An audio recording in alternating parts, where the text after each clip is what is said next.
Royal families lived inside a world obsessed with perfection, where a baby wasn't just a child, but a symbol of power, bloodline, and divine legitimacy, and any deviation from the ideal heir was treated not with compassion, but with fear.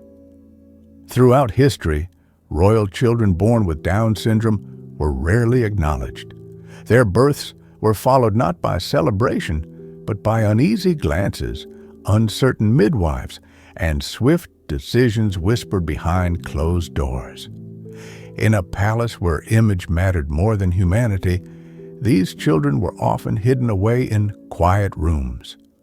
Although no European monarchy ever publicly recorded a child with Down syndrome, historians point toward real cases that match the exact patterns. The most famous is Prince John of the United Kingdom, youngest son of King George V, born in 1905, who showed clear developmental delays, communication difficulties, and was hidden away on the Sandringham estate.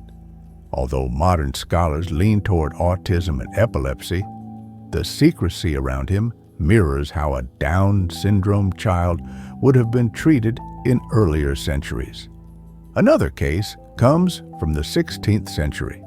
Don Carlos, son of King Philip II of Spain, who exhibited severe cognitive challenges, learning disabilities, developmental delays, and extreme behavioral struggles that some modern researchers believe may have stemmed from congenital genetic conditions related to the intense Habsburg inbreeding, not confirmed as Down syndrome, but fitting the pattern of a royal child seen as unfit and subsequently locked away.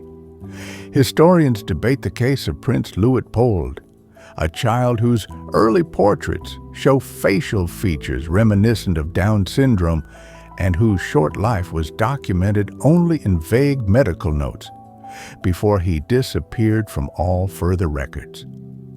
And still deeper in the archives lies the case of Princess Alexandrina of Prussia, mentioned in fragments of correspondence describing her as angelic but slow of understanding, a child who was spirited away to a quiet residence and never again seen in public. Another story without diagnosis, but with the same haunting shape.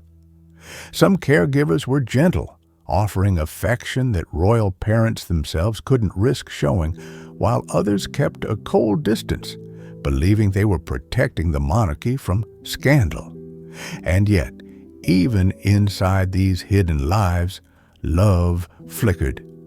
King George V secretly visited Prince John, slipping away from affairs of state to sit beside his son's bedside.